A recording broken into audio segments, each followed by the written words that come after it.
Okay, let's go ahead and get started. First, we'll do our introductions of who's on the webinar today. I'm Heather McGrath, and I am the Marketing Director for IndySoft.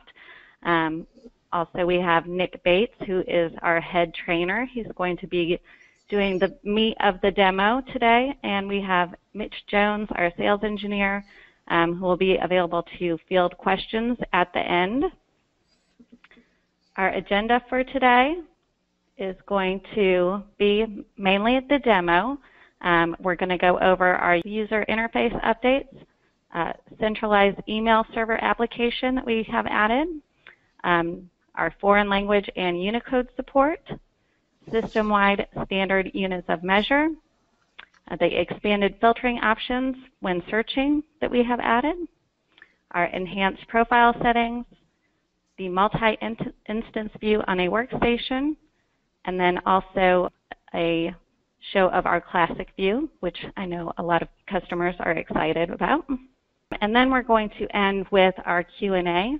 We will not be answering any questions during the demo, but you may enter them into your question box at any time, and then we will field all questions at the end. And just to get us started, I'm going to go ahead and do a poll so we can see what version of IndySoft you all are currently on. So if you can go ahead and answer the poll question, we'll leave that open for a minute while you guys vote. Looks like most of you are on version 10.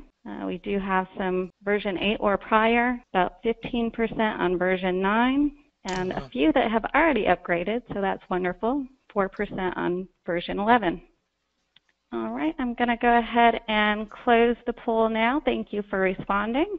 And I'm going to turn it over to Nick so he can begin the demo portion. Do you have it, Nick? Let's go ahead and get started. We'll double click on the IndySoft client shortcut and go ahead and launch version 11.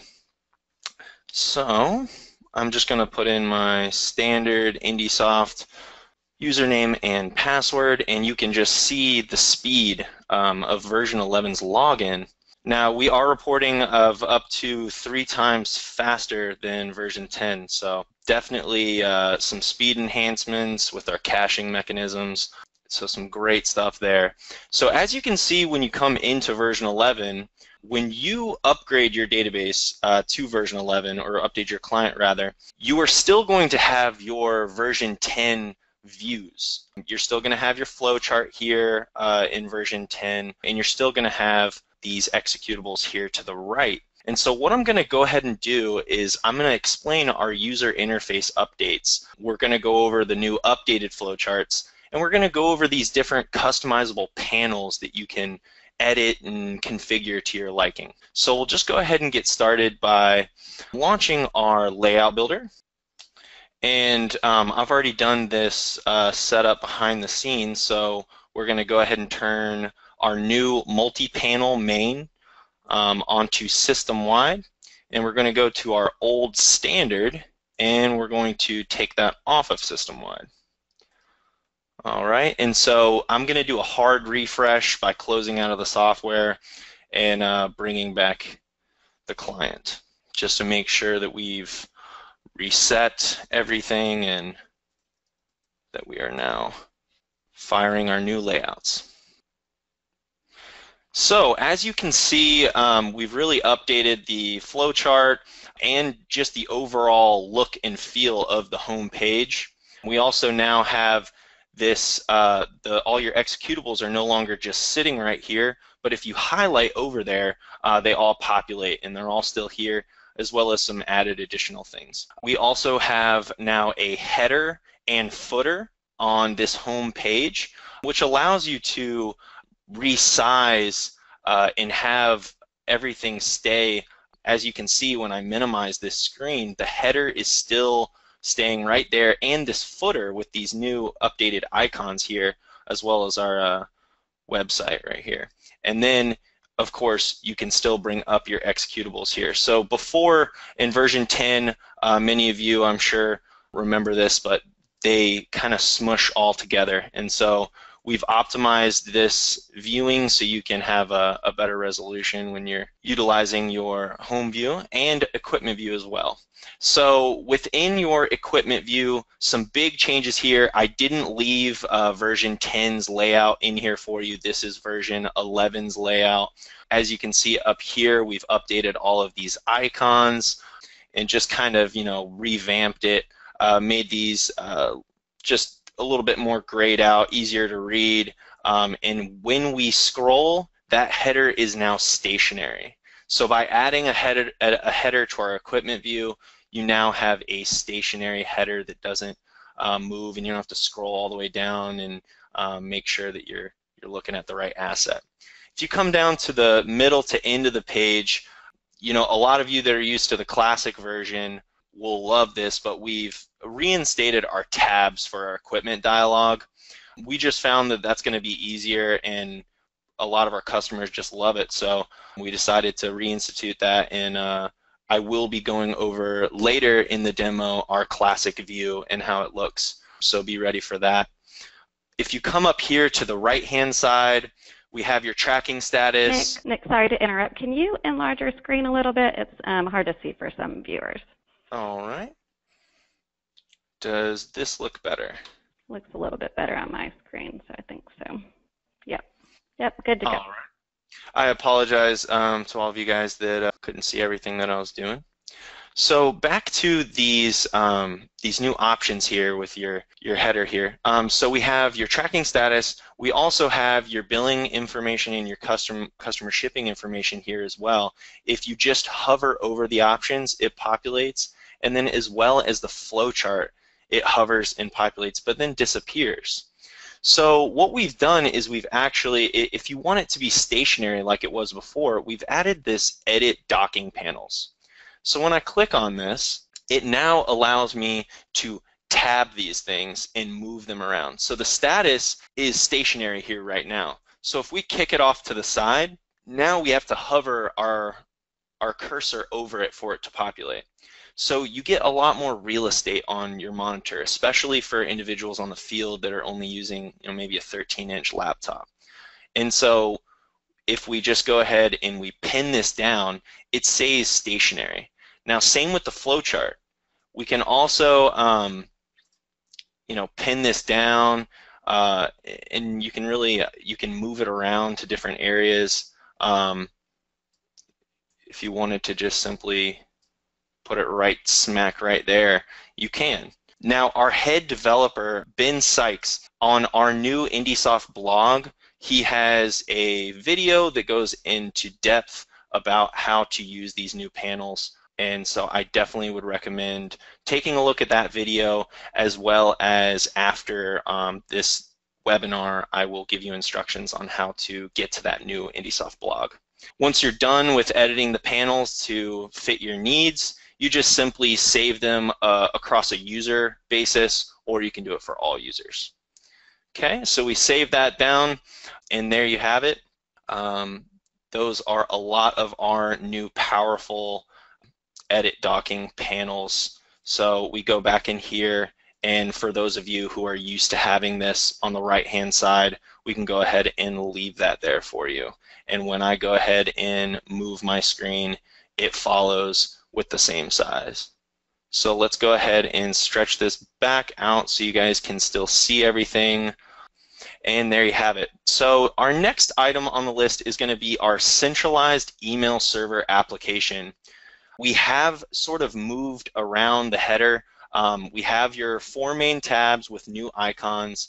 Then we also have your events, search report, and ad edit, which you remember is on your right-hand side. And then where your logout button used to be, we've actually moved that over to the far left-hand side. So we have your logout, we have your navigator, template editor, IndySoft help, your user locations, change languages. I'm going to be going over foreign language later. And so let's go ahead and edit our user location settings. So if you remember before, you had to set up for each workstation email settings. So now what you can do is you can say, all right, well, I want this to be a centralized email server, so we can send email from a server using IndySoft services. So we no longer have to individually set these up. And so that's a great addition to the software that I know you guys will appreciate. The next up is going to be our foreign language and Unicode support. So I'm actually going to close out of the software and relaunch it. If you remember, there's a few icons at the beginning when you're logging in. Well, we added another one, which is going to be your change language icon. So at the end of this year, we are releasing German, Spanish, French, Italian, and Portuguese versions of our software. But because of this new Unicode support, if you guys want to translate your own languages, you can easily do that now with our software. But again, by the end of this year, we will have translated German, Spanish, French, Italian, and Portuguese. So for those of you who are looking at this login screen carefully, it was all in French. And now this French build is not completely finished. Like I said, it is not going to be finished till the end of this year. So you will see that we do have the header fully translated in different aspects, but maybe some other parts aren't fully translated. And so one other thing while I am in this French translated database is single and double quotations. Many of you have expressed to us a need for single, double quotations as far as in a equipment ID or something like that. And so now I've added a couple assets in here, but you can simply create a new piece of equipment and you can put quotations, single and double. Voila. So let's go ahead and move out of this French database because it will be a little harder for me to train you in French. And so we go back down here, go to English, default, hit OK, and relaunch the system.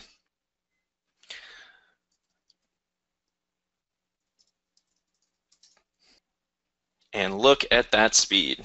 Fantastic. So next on our to-do list is going to be, or what's new rather, is our system-wide standard units of measure. So before you had to add your units of measure per company, and now what we've done is in your add edit list, we've made that a system-wide feature. So now when you come down to units of measure, we have a pre-populated list of just about every unit of measure we could find. And so this is now a pre-populated list all the way down. You can see just how many units there are located here. And we have, of course, a grid here that you can edit and move around to your liking. So another big change there. I know that's something that you guys have expressed to us. An additional thing is going to be our expanded filtering options when searching. So when we go to our template editor, many of you have templates that just are growing and growing and growing, and so you just have so many templates. Of course, the template editor is in our new layout and look and feel. So when we hit this search engine, we have a simple template selection. So of course, my template list is not that long, but many of you have templates on templates on templates. You know, if you have 100 templates on this page, it can be hard to find things. And so what we've added is this tab up here called Advanced Template Selection. So any parameter regarding equipment or calibration, you can now, look there, we have unit of measure. You can now look for a template with these different advanced selection. So definitely a great way to manage templates, and we always want to push you guys to be utilizing our templates. And if you do ever have any question on template use, you can always reach out to me. Now, next up, we're going to talk about our enhanced profile settings. Some really good additions here. We come over to our right panel, we go to Profile Manager. Now, many of you may only have 3 users, or you may have 100 users. And so we wanted to add a tool for you to manage those users by comparing their preferences. You know, what do they have access to? What are they doing in the system? And so we now have these panels that you can see exactly what user it is, what location name, what variable name, and so we do have grid settings for that option. You can do profiles, vendors, users, and if you come over here, if we just check all, then it'll tell you exactly, you know, what's going on here with Adam. So we can just take a look at Adam and we can see exactly what he has access to in the database. Or you can unclick this all, and then you can see exactly what variables we do have access to you in here.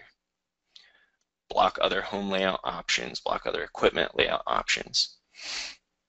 Another addition to Profile Manager is going to be a local administrator. Say your system administrator is out of town and you want to make a power user a temporary administrator. We can do that. Say you want to make a profile that is simply just for administration but isn't a system administrator, like you just want them to handle profiles or something like that. You can do that by simply checking the profile in which you want to give that power to. So as you see at the top, it says specify local administrator profiles below, system administrator excluded from the listing. This is a very powerful tool that you can now use for many various reasons. Next up, we're going to go over our multi-instance on a workstation. Many of you have talked to us in the past about being able to do simultaneous calibrations. Can I have multiple calibrations up at the same time? Maybe you don't want to gang a calibration using our ganging tool, but you would like to have multiple windows up. So for instance, I know you guys aren't going to be able to see this too well as far as the actual window, but you will be able to see both of them being opened.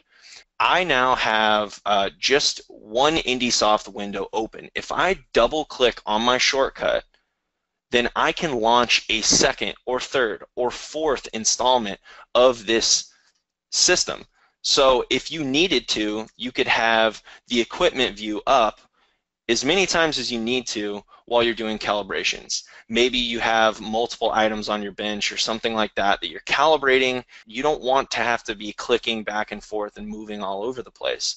You could also administratively just leave the home page up and then have the calibration page or the equipment view page rather.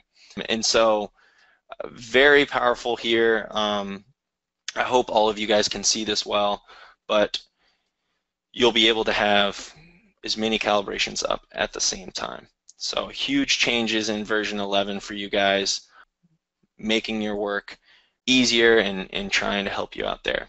Now, for those of you who have been sitting on the edge of your seat saying, well, version 11 doesn't have classic view, so I don't want it. Well, we have classic view for you now. So what I'm going to go ahead and do is close out of the software. We're going to right-click here. I'm just going to open the file selection. And we're going to go ahead and look up. It's called IndySoft main. So when we double-click on IndySoft main, we have now embedded a classic view for version 11. So anybody that is on version 8 or older, or even if you just love the classic view, we have access to it for you in version 11. So we don't want you guys to miss out on the efficiency overall of version 11, so we have the classic view for you here at your disposal. And so thank you guys so much for your patience and attentiveness. This concludes the webinar, and so we will now be fielding questions from you guys and demoing what we can for those questions. So thank you for everything, and we will now take those questions from you. Thank you. Great, thank you, Nick. Before we actually go on to the question portion, I did want to make some mention of some other updates that we have with version 11 that aren't actually in the client, but just in the licensing. So now with version 11, we also are offering tooling, uncertainty, and trend analysis with the license. So those are not add-ons anymore. We also have a new read-only license that replaces the data view browser functionality, if any of you are familiar with that. So it will have the same interface as the client version, but has custom reporting, customer charts, and read-only mode events. And the newest thing for us with version 11 is we're also doing cloud and subscription-based options. So if your budget does not have it in it to do a big client license, we do have monthly payment options available, and we do have cloud hosting, or you can still host at your own site.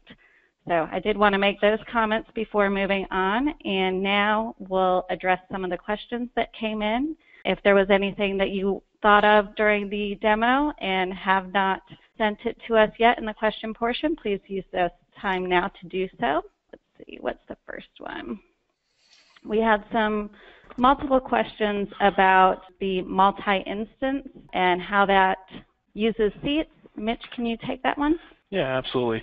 So the multi-instance of the application, the question was, does that consume an additional license if you launched 2 instances of the application? So let's say that I'm logged in on my PC and I myself log in on my PC as well. That does not consume another license. Now, what can happen is let's say I'm logged in on my computer and then I'll move over to another workstation. What will happen in that scenario is the software will log you out of the prior workstation you're in, the exact same that happens today.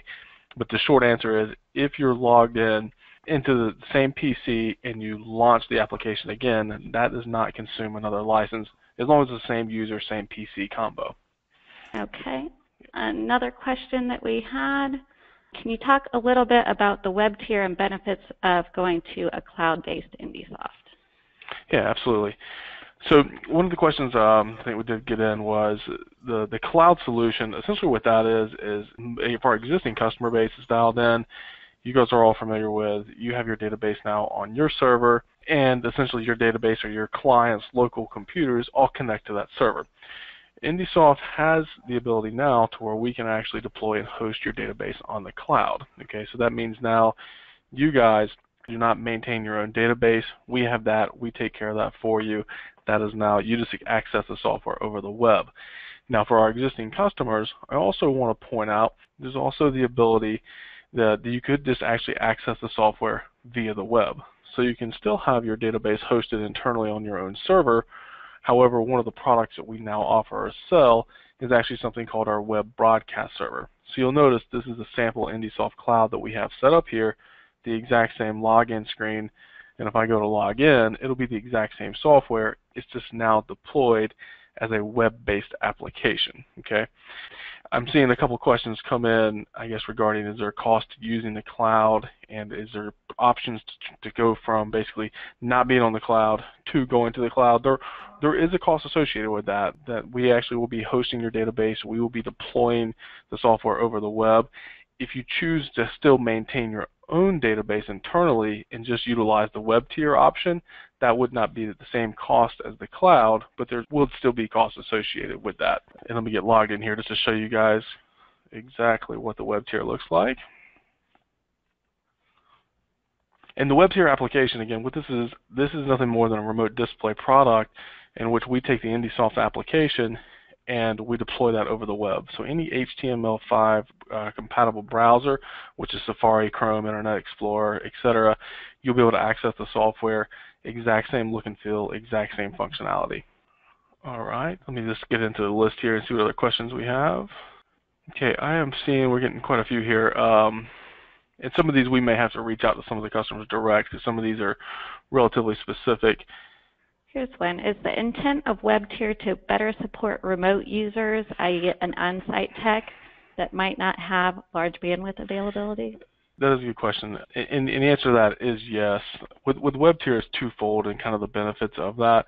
One is for our customers who deploy the software over web tier, when you decide to go to upgrade in the future, let's say it's from 11 to 12, 11.1 to 11.5, when you're using the web tier application, you no longer have to go around and install the software or upgrade it on every single version of the system or every single PC. You simply just go to your server, upgrade the client there, and now that handles all of your upgrades at that point in time.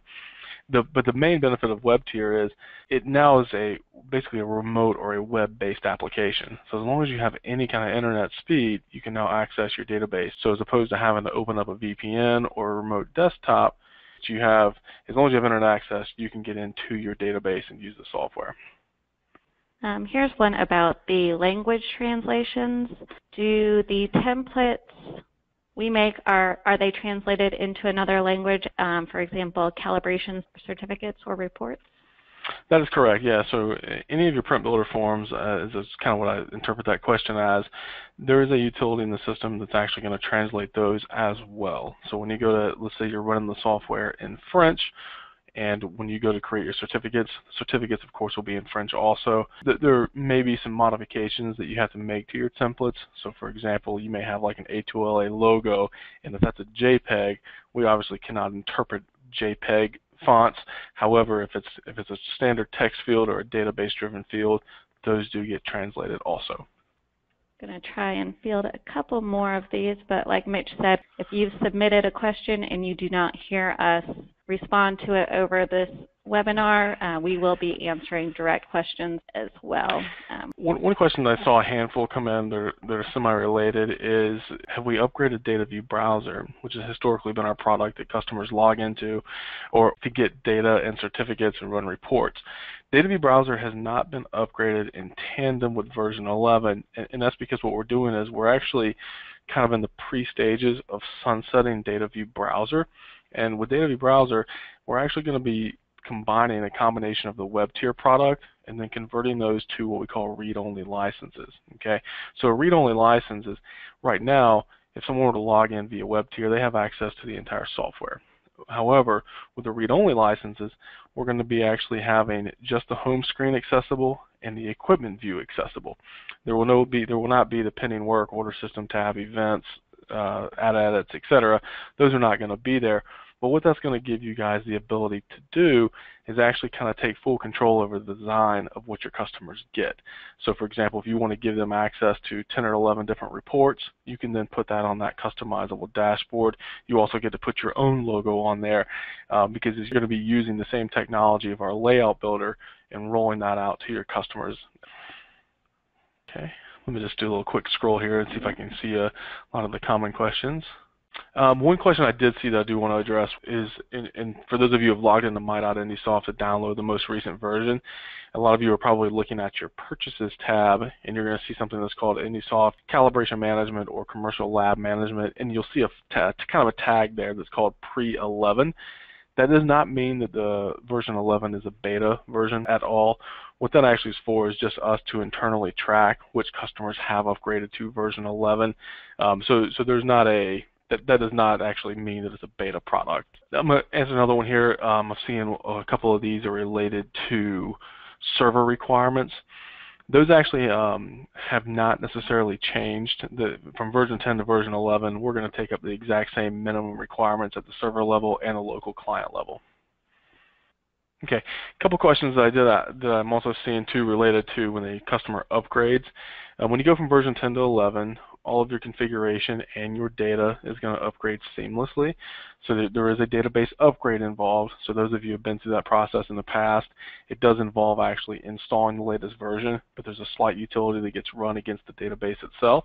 That's just an SQL tool that's going to go and add in the new table structure for the new components and the new features that we've added.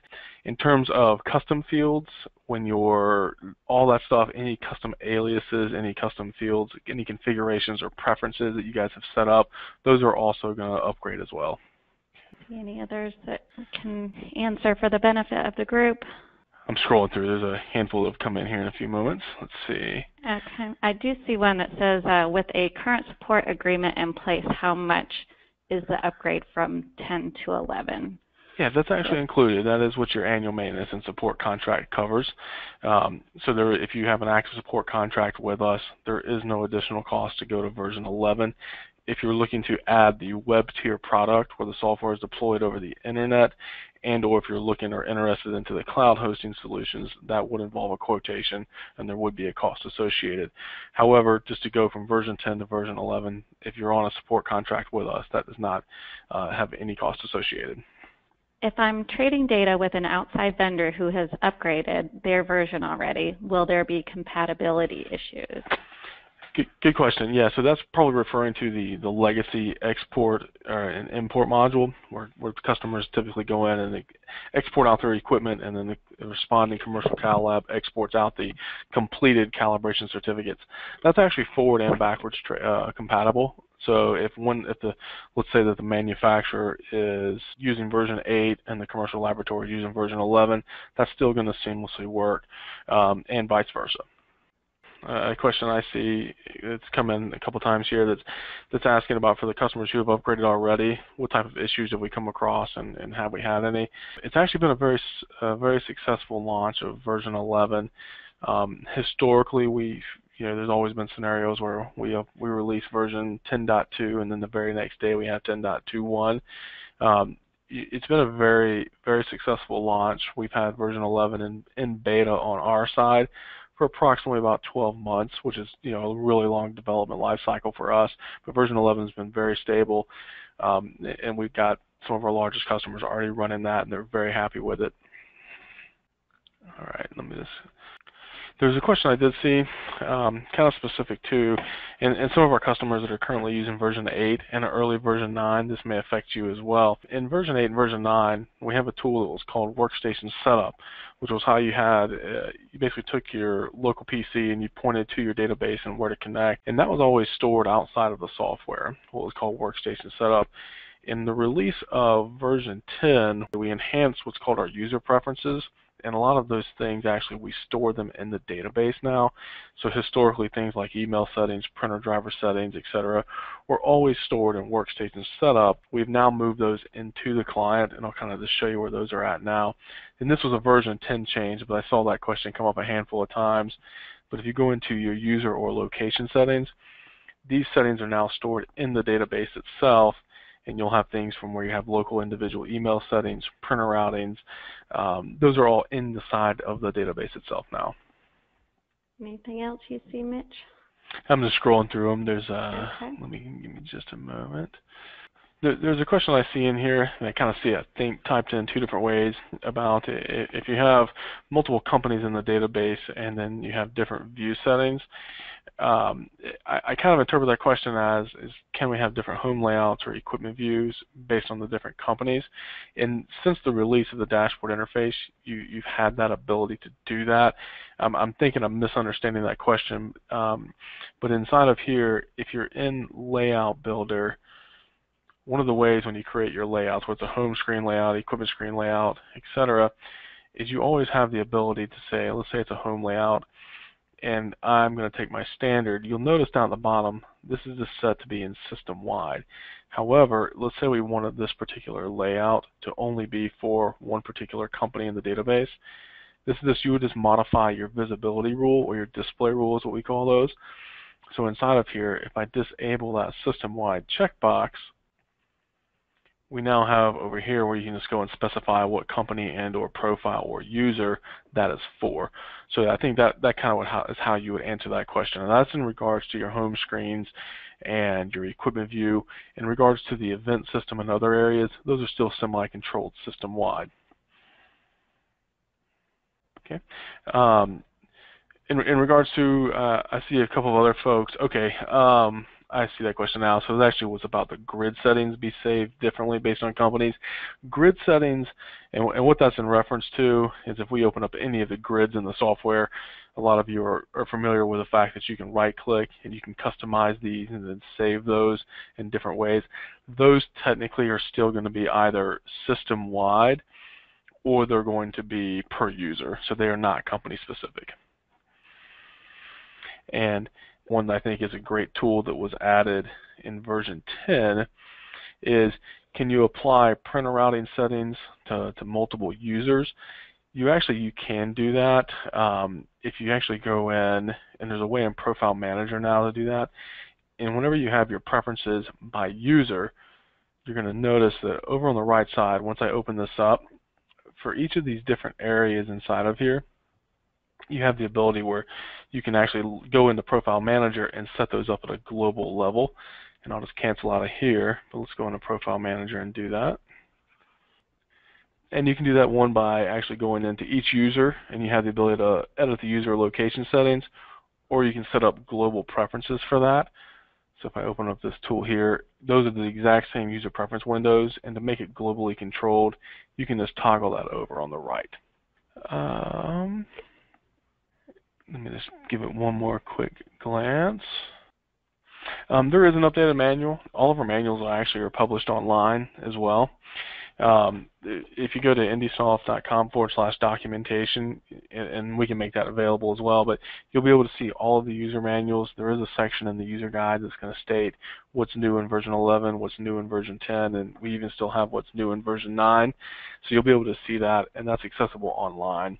Of course, you have access to that when you download the most recent versions of the software.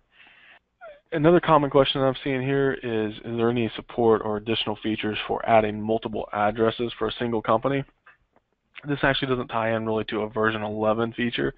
If we go back, I want to say we added that in late or early version 9, but I'm kind of going off a little bit there. And if you go to Add Edit and open up one of your companies, if we get into that, we've added a component in here where you can actually have alternate addresses now. So you'll notice that third tab, and you are allowed to go in here and just create additional addresses. So if you happen to have a company that's got maybe a shipping dock, or potentially even just another location, you can now put in those alternate addresses. Okay, let me just keep looking through here. And I know I mentioned the help guide being online is one of the ways to access that. Of course, that still gets laid down when you install the software. We have updated the user manual, so all the new features in the system are being updated, if not have been updated already. Well, Mitch takes a final look through the questions. We have had some people ask if the webinar will be available as a video after the fact, and we will make that available to you. Again, if you're ready to upgrade, you can go to my.indysoft.com for download link. If you have any questions, you're always available to contact Mitch or just our sales at IndySoft.com. And of course, any additional information is available on our website, IndySoft.com. And I will say that as there was probably a good 80 to 100 questions that came in. Of course, we weren't able to address those. We were trying to kind of throw out a fish net and grab a lot of the similar ones. I will be following up with each customer that has any questions, and some of these are just things that asking about, are we doing this in the future? Can we do it now? So either myself or Nick will be following up with each person. So I do apologize if we didn't get to your question, but there will be follow-ups. All right. I think with that, we'll go ahead and close it out. Everyone, thank you for your time. There will be a survey that's sent out at the end. If you don't mind, please respond to it so we can get some feedback on how we did. Thank you. All right. Thank you.